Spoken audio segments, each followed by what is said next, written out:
What's up YouTube, I'm just another guy and welcome to my Parks to Premier League here with Billericay Town FC. We've reached the 30 game mark. This was actually a little bit more games than I intended to play, but oh well, at least we've got an update, another good indication. We're approaching the end of the season now. We've gone past the January transfer, we've made our signings, so we're going to actually look at them first. And something I didn't realise, we're signing, we're bringing a couple of people, in of Patasazlugu. Sorry, and Christian Rodriguez, and we're letting a couple people go. Banton is leaving already. We've already got that pre-plan and things like that. Something I didn't realise, Christian Rodriguez is actually coming in January the 1st, 2026. So we've got to wait another year. So I've decided to show you him now. This guy is a very good player, very technically gifted. Okay, mentally and physically he leaves a lot to desire, but technically he is an absolute beast for his age. Playing at River under 20s. I'm hoping that next season, because this season it doesn't look like he's going to get in the first team, but next season he can play some games before he comes to us, help him develop as much as he can. This guy, I think, has got a very good potential, a very good future ahead of him, good Premier League player for the future. He'd come to the team, not very good in terms of current ability, but has a lot of potential to grow, so I think this guy could be a very good player in the future. And the other guy, I will show you him at the start of next season when he comes in, because that's not too long away. But anyway, into transfers ins and outs. So we'll go to the outs first. We sold Adam Dodd, the guy we brought on 6k in the Championship the year we got promoted. He's gone on for 20k to FC Halifax. So that's a nice bit of money to pick up, 14k profit for someone that only made 19 appearances for us, and not many starts. 19 league appearances, I should say. He made a few in the cup. But yeah, nothing too special in this guy. He wasn't a great player. He only come in as backup. So 20k to get off him, I think, is a nice chunk of money. We loaned out Sanchez. This guy has not got much of a future left. I kind of want to get rid of him, just because I feel we can get better centre backs at the side now, and I don't think he has a future here. So I'm just trying to get as much money as I could out of him. I tried offering him, in the end, 2 loan offers come in, and we let him go to Wickham in the Championship. I believe Wickham right now. I'm not wrong in that. No, I am not wrong in the Championship. So he's gone out there. Hopefully try and sell him next season. And we loaned out Robin Perschel, the German. He just wasn't getting many games. I loaned him back to Stockport, and he's not getting many games there as well. So I'm regretting that, because these are the years where he needs to be playing first team football. He was getting a bit of it here, but not enough. And he was playing at a standard too high for him, I think. He was in the Premiership, he wasn't having very good games, and I just feel maybe the standard of football could have been a little bit lower, just to ease him in, just to get him playing well, because that will help him develop a bit more. Going back to Stockport, they said he'd play regular first team football, but for some reason he's not currently, so that will hinder his progression a bit. But I still think this guy has a good potential ahead of him. His report is saying good Premier League, so hopefully he can maybe play a few games for Stockport and come back to us and maybe go back on loan again, something like that, next season. So that was all the transfers out for this season. So overall this season we've brought in 3.9 million, and we've actually spent 9.25. So we ended up bringing in Nikola Kresinger from Dynamo. The Croatian under-21 international is very, very good. I mean, I like his stats. He's pretty well-rounded everywhere. I mean, he's good going forward with the ball. He can play wing-back. He's got decent physical stats. His mental stats are very nice to see. His high work rate and determination. And his technical stats don't let him down anywhere. So this guy's very nice. 1.2 million, quite cheap, really. Has got a clause on it, though, which is a sell-on clause. No actual 48 months, so everything was up front there. And only a 9.5k a week as well, so not on too much. He's got decent potential, decent ability. He's currently our backup right back behind Manu Sanchez, but his potential is to be a leading Premiership right back. So the potential is what caught my eye, really. And that's what most of our signings have been this season. Potential signings, those guys that could maybe make a massive impact on our side come a few years. So maybe a few more times come the end of the season. He's made 6 appearances in the league so far, while Sanchez has been out injured. And not played too bad either, so who knows, next season he may come in as our first choice right back, because I may just feel like I need to develop him, or I may keep Sanchez. I haven't decided that yet.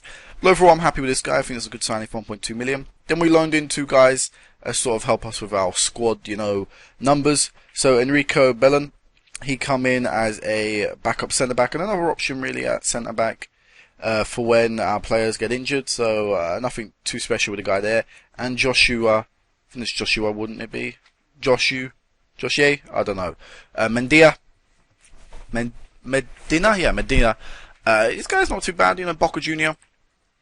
Coming online, doesn't mean one appearance so far, but this guy's got very, very good potential ahead of him. So maybe you need to keep an eye out for this player because obviously Boca Junior kind of want to let him go. I guess want to get him personal experience, want to get him trained up. Boca Junior normal produce some very, very good players indeed. So you know, maybe he's one to check out in the future.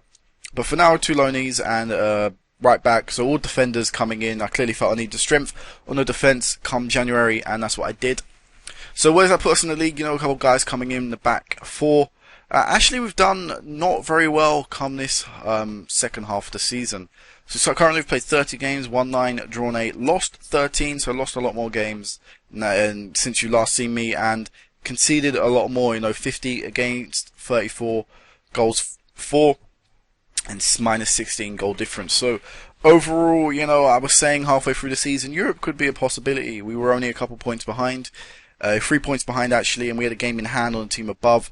But clearly things haven't gone our way since I last met you, and now I wouldn't say relegation is relegation is a possibility, but I wouldn't say it's going to happen. I just don't feel the club is going to get relegated, but we could have, you know, a season like we did in League One. League One, for those who don't remember, we had a very good first half of the season. We were doing quite well. It looked like maybe back-to-back promotion was a possibility. Second half of the season, it just all crumbled. We couldn't stop losing, and we ended up being relegated. So I don't think that will happen again this year. I feel the squad is strong enough, you know, it's got good morale. We're playing a good tactic. We should be able to grind out some results and just help secure our safety. But Europe definitely is a possibility this year. We'll just try and finish as high as we can.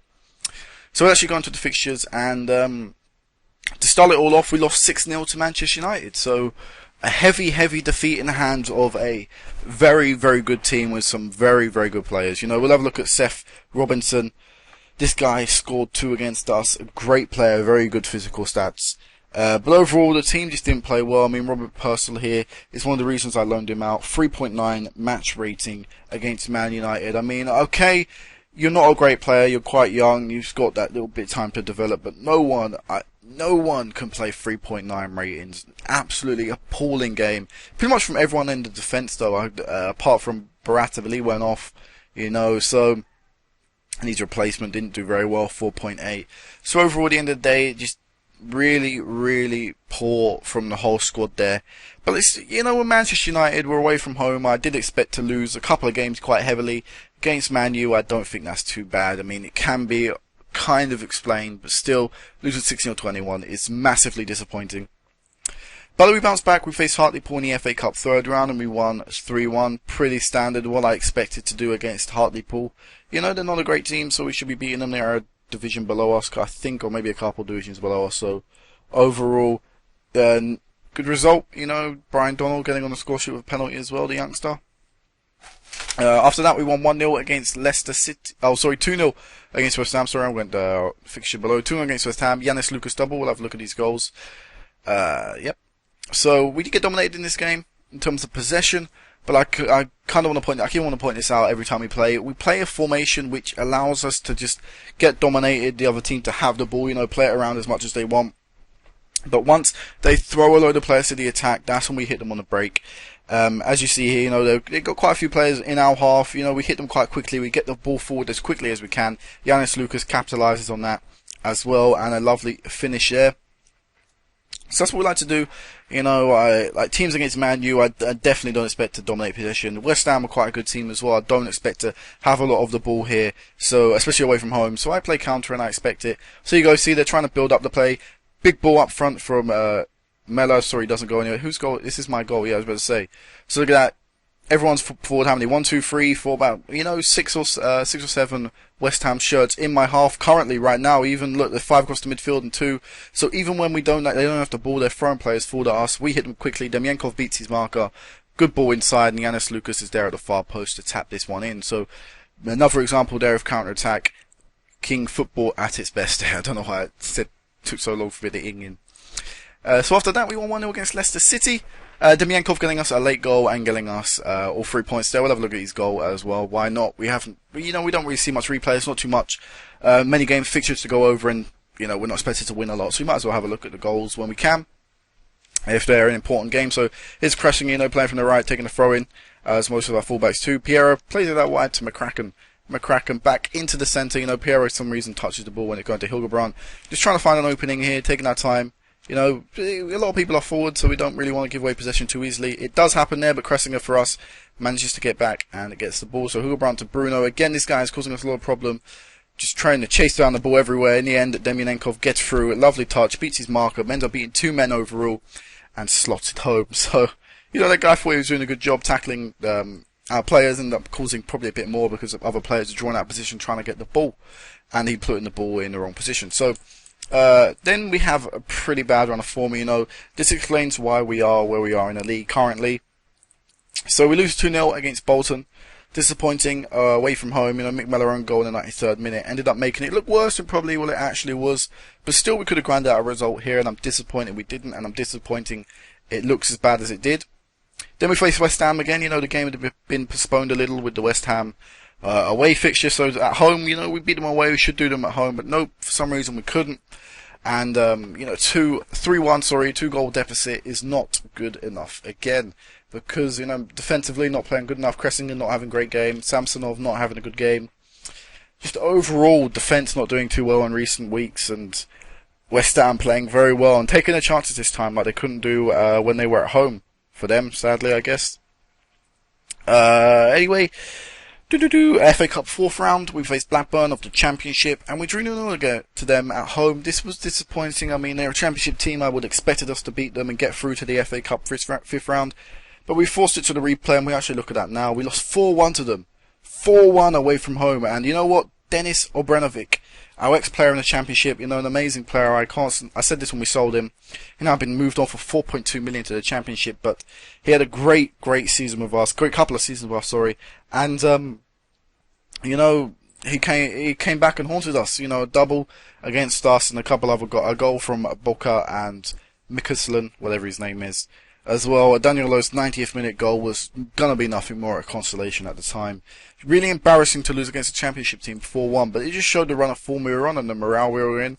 You know, before that replay match, we lost 5-2 to Newcastle at home as well. To concede 5 goals at home, I'm really disappointed. An own goal from Mick Mellor and a Victoria's double, Munzo and Kaesler getting a goal. You know, Demyanenkov got 2.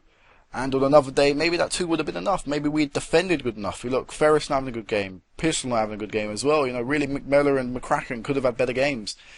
Just on another day, we would have, you know, defended a little bit better and not given away a couple of mistakes that costed us the goal. Even a McMillan own goal. I mean, that's not good enough. Why are we conceding own goals? But 5 goals against Newcastle is not what I expected.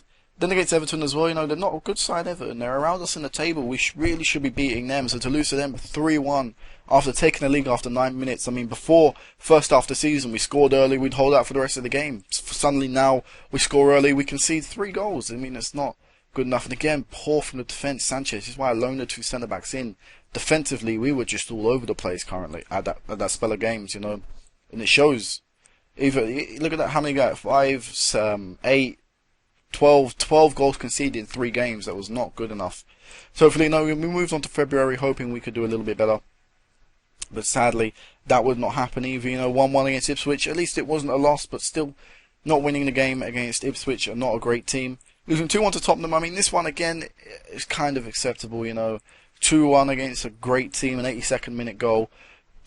I thought earned us a draw, but a very, very, very late goal, 90th minute in fact, for Nagata. I'm guessing he's Japanese. Yeah, Japanese striker. Oh, I guess. Yes.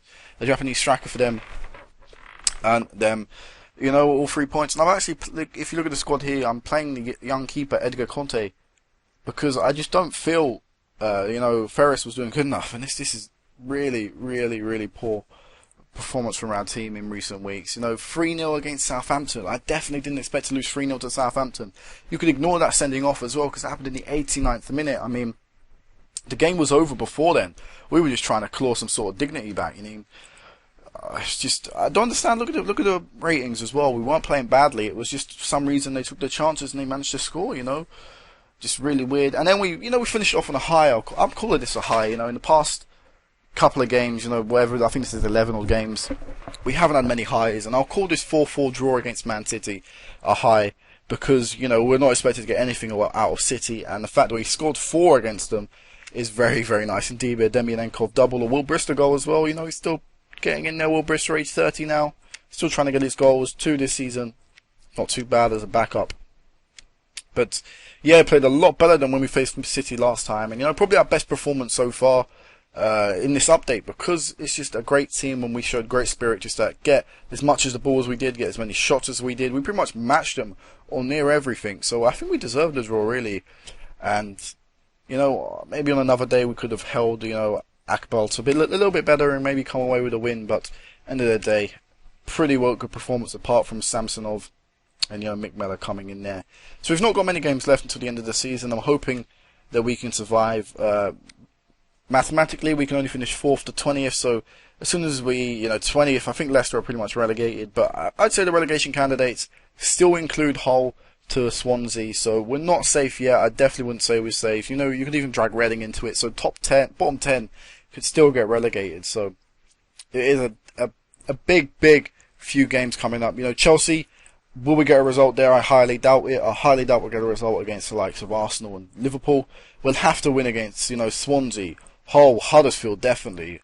Norwich as well. Stoke, hopefully we can grind a result out there. But overall, you know, disappointing couple of games, just a spell of run, really. Just not good enough indeed. And I'm going to end it here. I'm going to hopefully get a double upload up tomorrow, I'm going to say. Not tonight. Tonight this will be the only upload. But tomorrow, hopefully, we'll get a double upload going. You know, end this season and start the next season. And I'm hoping to get this one out of the way as quickly as we can. You know, just try and finish as high as possible. I did point this out when we got promoted, that the jump between 13th and 14th in terms of prize money is quite drastic. And it's the same between 17th and 16th. So if we can get somewhere 13th or 14th, I'd be very happy. But because that's quite a huge chunk of money, you know, 11 million, 9 million, even 8 million is definitely better than 6 and 5 and 4, which is relegation, which obviously we're not going to happen. That's not going to happen to us. We're not going to get relegated. So until next time, guys, peace out.